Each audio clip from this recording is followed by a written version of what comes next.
तथागत सम्यक संबुद्ध जब संबोधि को प्राप्त करने का प्रयास कर रहे थे, सत्यता को जानने का जब प्रयास कर रहे थे, और उसी समय से उन्होंने इस साधना का विकास किया है। आप सभी को मालूम है कि अधिकतर लोग उस समय भी और आज भी दो तरह का जीवन व्यतीत करते हैं। एक काम भोग का जीवन और दूसरा काया कलेश का जीवन। इसके बारे में आपने अच्छी तरीके से अभी 2 दिन पहले ही, बल्कि 1 दिन पहले ही आपने सुना था। भगवान बुद्ध का जो 9वां महान गुण है, उसके बारे में आपने सुना था। 2 अतियों के बारे में उन्होंने बताया था, भगवाति, भगवा जमा अति के बारे में स्पष्ट रूप से बताया था, तो आज उधर मैं नहीं जाऊंगा। तो सिद्धार्थ गौतम ने ये जीव कष्ट में क्यों है, मानव कष्टप्रद जीवन क्यों व्यतीत कर रहा है, उसका उत्तर ढूंढने के लिए सुख क्या है और कैसे दूर किया जाए, उन्होंने गृह त्याग किया। और गृह त्याग करने के बाद काया कलेश का जीवन लगभग 6 वर्षों तक बिताया, लेकिन उन्हें कुछ हासिल नहीं हुआ। इसी दौरान उन्होंने ध्यान की कुछ विधाएं उस समय के महान दार्शनिक और जिनकी महान गुरुओं में गिनती की जाती थी, 6 महान दार्शनिकों में अलार कलाम से उन्होंने ध्यान की 7 विधाएं सीखी, 7 दर्शन सीखा।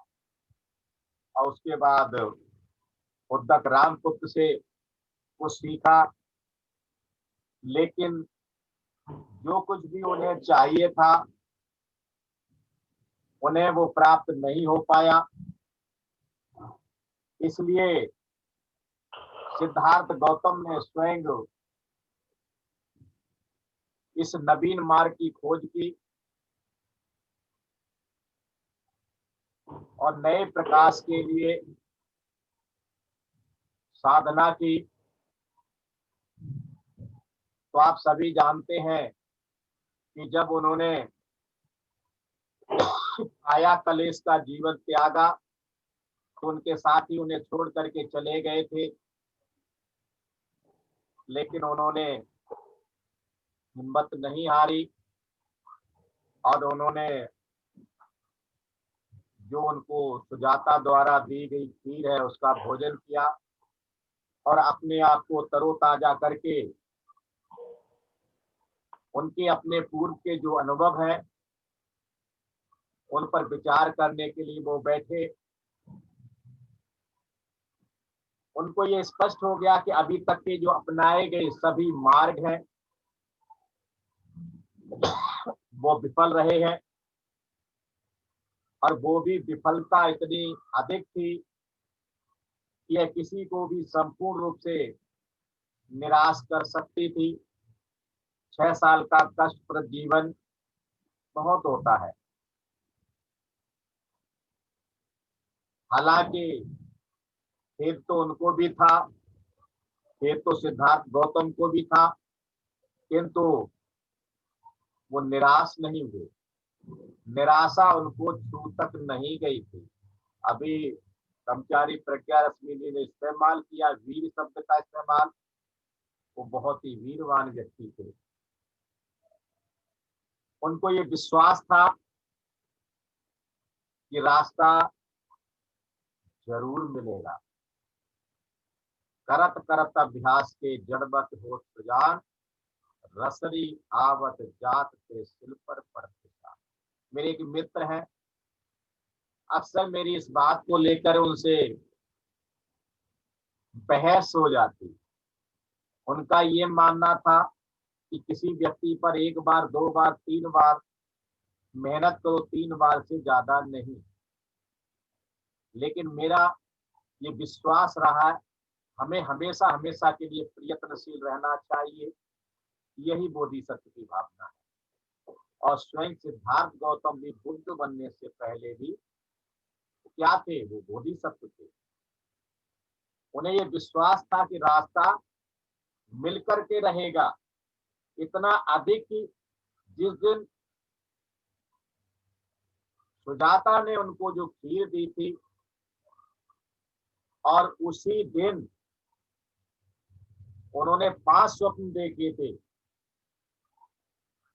और जब उन स्वप्नों की व्याख्या उन्होंने स्वयं की, उस पर चिंतन मनन किया, तो उनका विश्वास और गहरा हो गया कि मुझे संबोधि मिल करके रहेगी। उन्होंने अपना भविष्य देखने की कोशिश की। जिस स्वर्ण पात्र में उन्होंने सुजाता द्वारा दी गई खीर खाई थी, उस स्वर्ण पात्र को आप सभी जानते हैं कि निरंजना नदी में उन्होंने फेंक दिया था। और उन्होंने ये कहा था, यदि मुझे खीर प्रबोधि प्राप्त होने वाली है तो ये जो पात्र है धारा के विपरीत दिशा में जाएगा, अन्यथा ये नीचे की तरफ जाएगा। इसका मतलब क्या है? हमें ये समझना चाहिए, अगर हमें विकास का मार्ग खोजना है, संबोधि के मार्ग पर आगे अग्रसर होना है, तो हमें संसार का जो मार्ग है उसके विपरीत दिशा में हमें चलना पड़ेगा। संसार किधर जा रहा है हमें ये देखना पड़ेगा, और हम किधर जा रहे हैं ये हमें देखना पड़ेगा। और ऐसा कहा जाता है कि वो पात्र सचमुच बहती नदी धारा के विपरीत दिशा में जाने लगा, और तब वो एक काल नाम के जो नाग राजा हैं उनके भवन के पास जाकर के वो पानी में डूब गया। आशा और दृढ़ संकल्प से सन्नद्ध होकर के सिद्धार्थ गौतम ने उर्मिला को छोड़ दिया और राजपथ पर आगे बढ़ गया। वहां उन्होंने एक पीपल का वृक्ष देखा, जिसको आज वर्तमान में बोधि ट्री, संबोधि वृक्ष कहते हैं। नए प्रकाश की आशा में उसने अपनी समस्या का हल निकाल सके, और उन्होंने उस ध्यान के नीचे, वो बोधि वृक्ष यानी पीपल के पेड़ के नीचे ध्यान लगाने की सोची। उन्होंने वही दृढ़ संकल्प कर लिया। अन्य सभी दिशाओं का विचार करके उन्होंने पूर्व दिशा का चुनाव किया। ऐसा कहा जाता है, क्लेशों को यानी चित्त मलों को शांत करने के लिए, उनका क्षय करने के लिए ये जो पूर्व की दिशा है बहुत ही उत्तम है, ऐसा उस समय का मानना था। उस पीपल वृक्ष के नीचे सिद्धार्थ गौतम ने पद्मासन लगाया और बोधि प्राप्त करने का दृढ़ संकल्प मन में लिया और निश्चय किया। भाई और बहनों, सही में अगर हम अंतर्दृष्टि को प्राप्त करना चाहते हैं, कुछ प्राप्त करना चाहते हैं, तो नए साल के नव दिवस पर यह सेंटेंस याद रखना बहुत जरूरी है। क्या है? सिद्धार्थ गौतम ने संकल्प लिया, चाहे मेरी त्वचा, मेरी नसें और हड्डियां ही क्यों न बाकी रह जाएं, चाहे मेरा सारा मांस और रक्त शरीर में ही सूख जाए, मे माई ब्लड ड्राई अप, किंतु बिना बोधि प्राप्त किए मैं इस स्थान का परित्याग नहीं करूंगा। नागपति के समान तेजस्वी काल नाम का जो नागराज है और उसकी स्वर्ण प्रभा नाम की पत्नी है, पीपल के वृक्ष के नीचे जब आसन लगा हुआ देखा सिद्धार्थ गौतम का, तो उसका मन जागृत हो गया, क्यों न मुझे भी दर्शन करने चाहिए। इस विश्वास के साथ, कौन सा विश्वास, कि ये निश्चय से ही बोधि लाभ करेगा, और उन्होंने उनकी स्तुति की। किसने स्तुति की? स्वर्ण प्रभा नाम की जो पत्नी थी नागराज की, उन्होंने वहां स्तुति की, वंदना की। ये जो स्तुति और वंदना वहीं से शुरू हुई है, उनके जीवन काल से, जब वो बुद्ध भी नहीं थे, बोधिसत्व थे। इस बात का हमें याद रखना चाहिए। क्या बोला? ये शब्द आज भी हमारे मन में गुंजायमान होते हैं। इन शब्दों से हमें कुछ न कुछ आज के दिन जरूर सीखना चाहिए। क्या कहती है स्वर्ण प्रभा नाम की वो नाग पत्नी है, नागराज पत्नी है, हे मुनि, एक तुम्हारे पांव के नीचे दबी भूमि बार बार गुंजायमान हो रही है, और क्योंकि तुम सूर्य के समान तेजस्वी हो, इसलिए तुम निश्चय से बुद्ध होगे। ये पहला बुद्ध शब्द का इस्तेमाल सिद्धार्थ गौतम के लिए किसने किया था? जो काल नाम का नागराज था, उसकी पत्नी स्वर्णप्रभा ने इस्तेमाल किया था। और क्या कहती है आगे? क्योंकि आकाश में विचरने वाले पक्षी भी तुम्हें नमस्कार कर रहे हैं, हे मुनि, क्योंकि आकाश में विचरण करने वाले पक्षी भी तुम्हें नमस्कार कर रहे हैं, और क्योंकि आकाश में मंद मंद पवन बह रही है, इसलिए हे कमलाक्ष, निश्चय से ही आप बुद्ध होंगे। आगे क्या कह रही है कि आप निश्चय से ही बुद्ध होंगे। जब वह ध्यान करने के लिए अपना आसन लगा करके बैठे, और सिद्धार्थ गौतम कौन? होने वाले बुद्ध। कौन? बोधिसत्व। और हम क्या सोचते हैं? बोधिसत्व क्या कह रहे हैं? बाबा साहब क्या लिख रहे हैं? बोधिसत्व। एक बोधिसत्व दूसरे बोधिसत्व के बारे में क्या लिख रहा है? जब ध्यान लगा करके बैठे तो उनको बुरे विचारों ने घेर लिया, बुरे विचारों और बुरी चेतनाओं के झुंड ने, जिन्हें पौराणिक भाषा में मार पुत्र कहा जाता है, उस पर आक्रमण किया। किस पर किया? बोधिसत्व पर। और मुझे तो बड़ा, बहुत ज्यादा चिंतन में मेरा मन हो जाता है। कुछ लोग आज भी कहते हैं, आज बहुत ध्यान मेरा अच्छा लगा, कोई विचार नहीं आया, आज बहुत अच्छा ध्यान लगा। और एक बोधिसत्व दूसरे बोधिसत्व के बारे में क्या कहता है कि झुंड के झुंड ने घेर लिया एक बोधिसत्व को। इसलिए तो बाबा साहब ने लिखा है कि मुझ में अनंत कमजोरियां हैं, आओ शपथ लें कि हम एक एक करके सबको दूर करेंगे। एक बोधिसत्व की वाणी है ये। तो हमें आज के दिन इस नूतन वर्ष में पहले ही दिन चिंतन करना है कि वाकई मुझे विचार आते हैं या नहीं आते हैं, वाकई मेरे विचार बिल्कुल खत्म हो गए हैं। तो फिर मैं उनके लिए कहता हूँ, धन्य है आप, आपने कोई न कोई तो स्थिति प्राप्त कर ली है। फिर से मुझे मेरे एक मित्र का याद आता है फार्मूला, उनका वक्तव्य, उनका मनोगत, कि पहली बार वो विपස්සना में गए और इसी रूम में इसी जगह बैठ करके मेरे से कहते हैं, कल्याण मित्र जी बहुत अच्छा शिविर रहा, हमें थोड़ा कुछ बताइए और कैसा कैसा अच्छा रहा।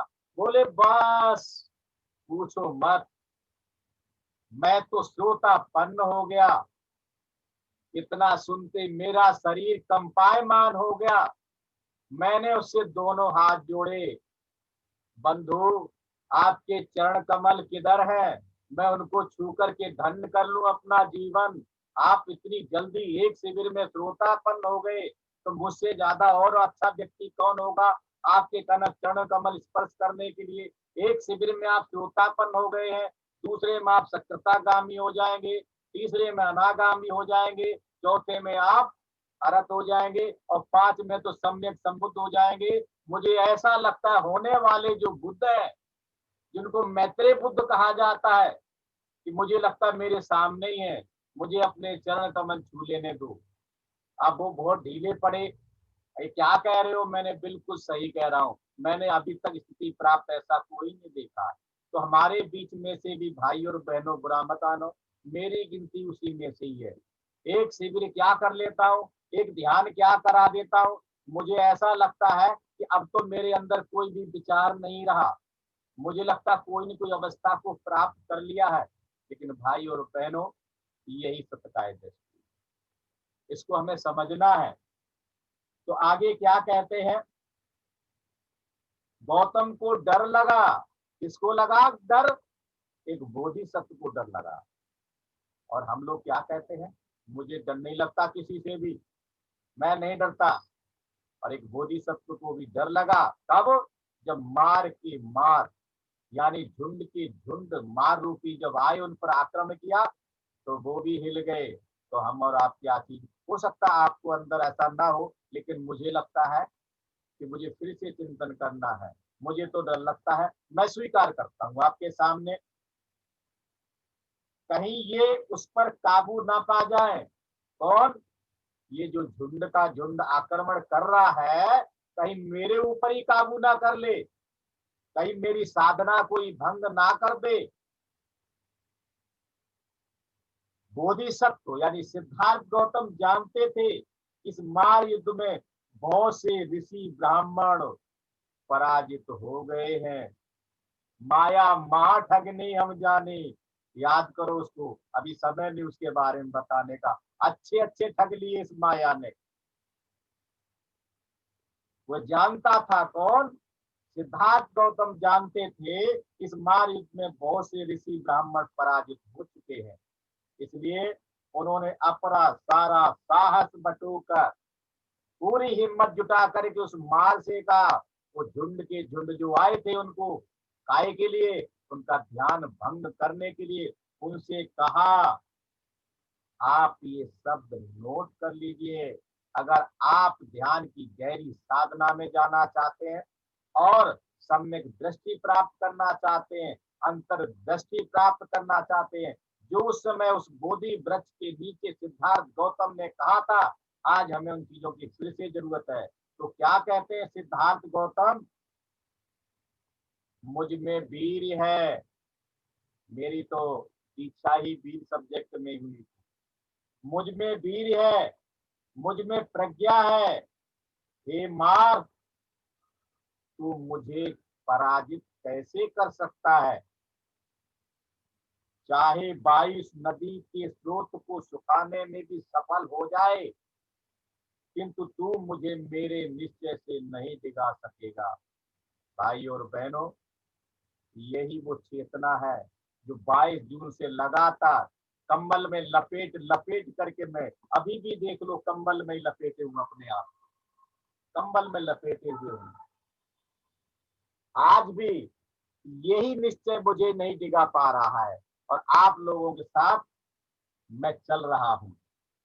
सामने देखो का नाम उसका इंतजाम करके बैठा हूँ पूरा का पूरा। तो क्या कहते हैं, तू मुझे मेरे निश्चय से नहीं डिगा पाएगा।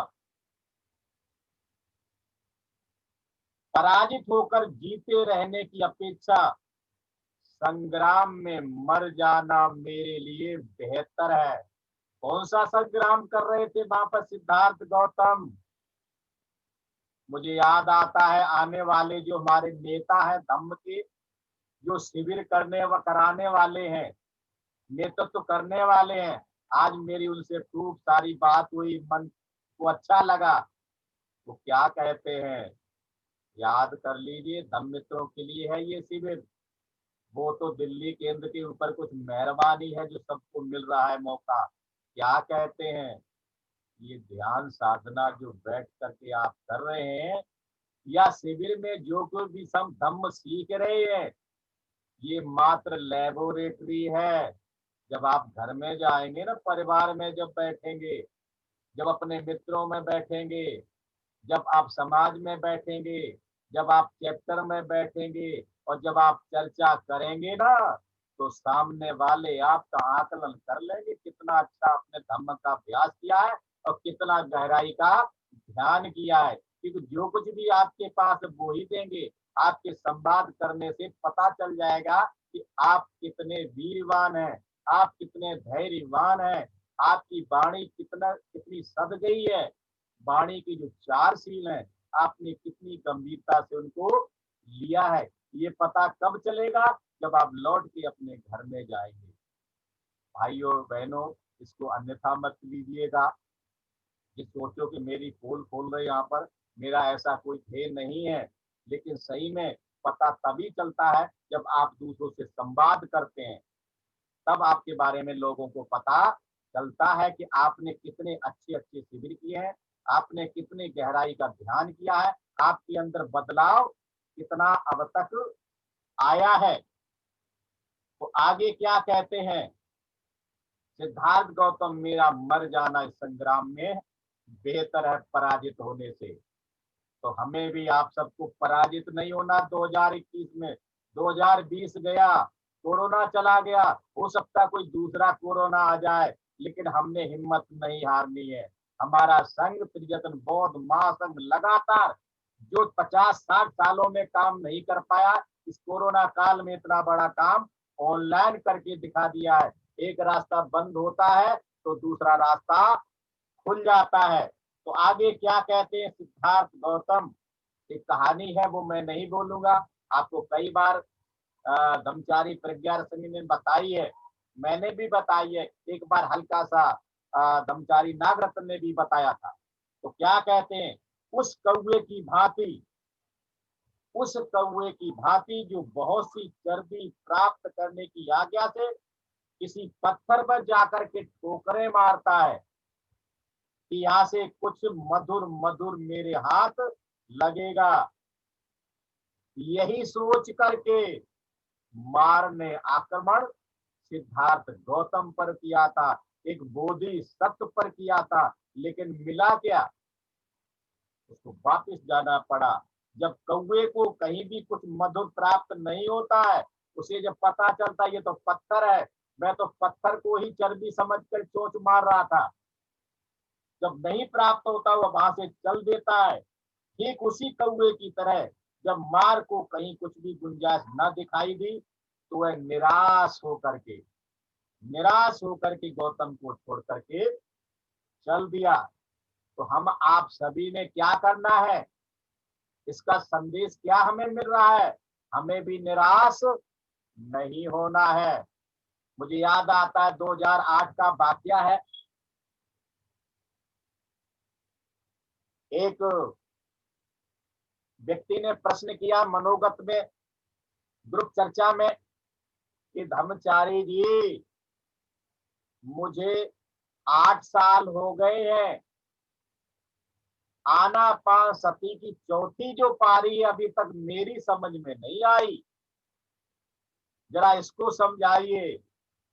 तो बड़े सहज भाव से धर्मचारी जी ने जवाब दिया, उस समय में मित्र था, अरे बंधु, मुझे तो 20 साल हो गए हैं, मुझे अभी तक समझ में नहीं आया चौथी पारी का आखिरी मतलब क्या होता है, तो फिर मैं कैसे आपको बता दूं।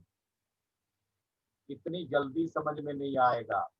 जब चौथी पारी का हकीकत में मतलब समझ आ जाएगा तो समझो सम्यक दृष्टि की झलक आपको मिल जाएगी। लेकिन हिम्मत नहीं हारनी है, हमें लगातार चलते रहना है, आनापानसति का ध्यान अभ्यास करना है। तो मैं एक कबीर साहब की गाथा यानी कि पद को बोलते हुए मैं अपने शब्दों को विराम दूंगा। मुझे पता है मेरे पहरेदार घड़ी की तरफ निगाहें डाले हुए हैं, इसलिए मैं एक ही बात कहूंगा, भाइयों और बहनों, ये जो आनापानसति ध्यान है इसके बारे में श्वास श्वास पर नाम ले। कबीर साहब क्या कहते हैं, श्वास श्वास का नाम ले, यानी श्वास श्वास का ध्यान कर, वृथा श्वास मत खोए, ना जाने श्वास का आबन हो या ना हो।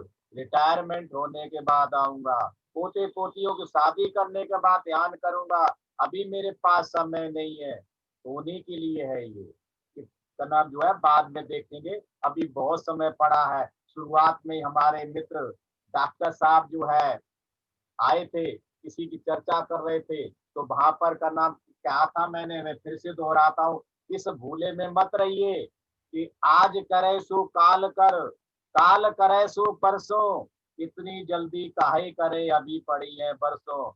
तो उन्हीं के लिए है ये कि श्वास श्वास पर ध्यान कर, वृथा श्वास मत खोए, ना जाने श्वास का आबन हो या ना हो। ये जो आने जाने वाली सांस है, जन्म से लेकर के अब तक चल रही है, हर सांस पर हमारा नया जीवन है। लेकिन भाई और बहनों, कोई गारंटी भी नहीं है कि अगली सांस आएगी या नहीं आएगी। तो जो भी आपके पास समय है, जितना भी समय है, उस समय को हर आने जाने वाली श्वास पर पहरा लगा दीजिए। मैं गारंटी से कहता हूं, अगर वाकई आपकी हर श्वास आपकी स्मृति में रही तो कुछ न कुछ प्राप्त हो जाएगा। कितना प्राप्त हो जाएगा मैं कह नहीं सकता।